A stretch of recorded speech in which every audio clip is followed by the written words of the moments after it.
The magic and mythology of bluebells. Each spring, ancient British woodland floors explode into a range of blue and purple hues. It's a much-loved sign that spring is well underway, and many people journey out to their local bluebell woods to make the most of the beautiful though brief spectacle that usually lasts from late March until May. But any such person must beware, for bluebell woods are special and sacred places to the fairies, and any unprepared traveller might find themselves led astray by the fae or pixie-led. It's considered very bad luck and very rude to the fairies to pick bluebells or to trample on them. It's said that fairies will hunt you down and make your life a merry hell if you are so foolish as to pick or squish even one bluebell. So interlinked are fairies and bluebells that the flowers are also known as the fairy flower, fairy bells, or pixie bells. Whenever the blue colour of pixie's skin is described, it's said to be the same blue as that of the bluebell. If you hear a bluebell ring, then it means that pixies, elves or fairies are frolicking close by and are probably the ones actually ringing the bell. Old folklore tells us that fairies are called to their revels in springtime with the tolling of a bluebell, in the same way that people used to be called to church on Sundays. Sometimes this became a little more macabre, as the tolling of a bluebell was occasionally reputed to be a kind of death knell, warning you that your end was nigh, hence the bynames of Devil's Bell or Death Bell.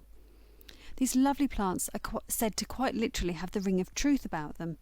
Not only are they the very hue of blue that is traditionally associated with the truth, if you wear a wreath of bluebells, it allegedly stops you from telling lies, instead forcing you to tell the truth. Some tales go further, saying that the bell of the bluebell will either ring or not ring when you tell a lie. No wonder these flowers are connected with the throat chakra, which also relates to truth, our sense of timing, to communication, and to how we express ourselves.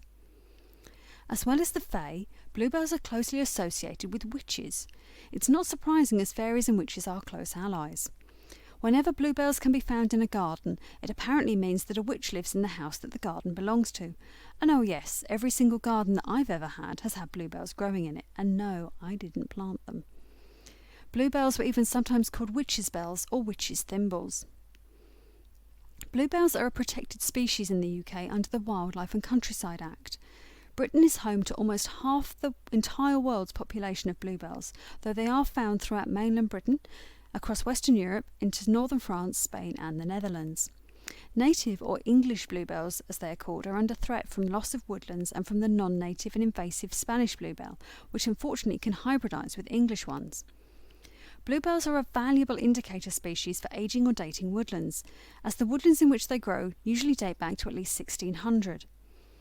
Whenever they do one of those What's the Nation's Favourite Flower polls in Britain, the bluebell almost always comes out top, even above the rose. In times past, when bluebells were far more plentiful, they were used for all kinds of medicinal and practical things. Crushed bulbs and the sap were used as glue, to stick feathers onto arrows, to bind books, and as a staff to stiffen those enormous Elizabethan collars. Herbalists and wise folk used parts of the bluebell to prevent nightmares and to treat leprosy and snake bites.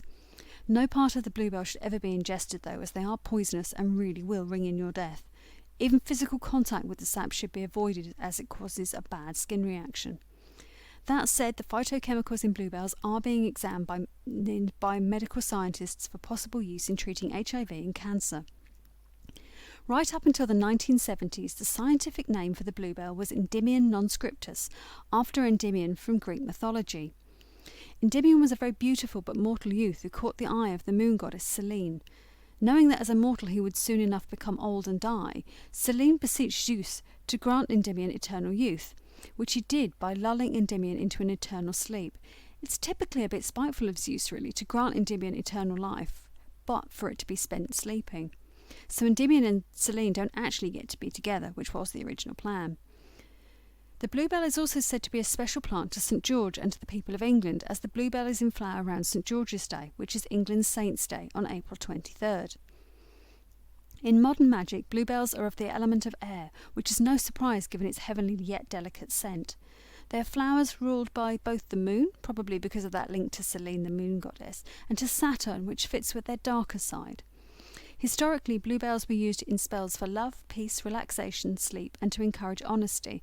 Today, while it tends to be best not to use the parts of real and rare bluebells, many people like instead to use bluebell fragrances and little silk or ceramic bluebells in their spells and sachets instead, with the same intention. In the language of flowers, bluebells signify truth, honesty, constancy, humility, gratitude and everlasting love. To dream of bluebells portends receiving news, especially if the bluebell rings, and they relate to beauty, impermanence, sleep, magic and personal growth. What will you learn from the bluebell? Thanks for watching. See you in the next video.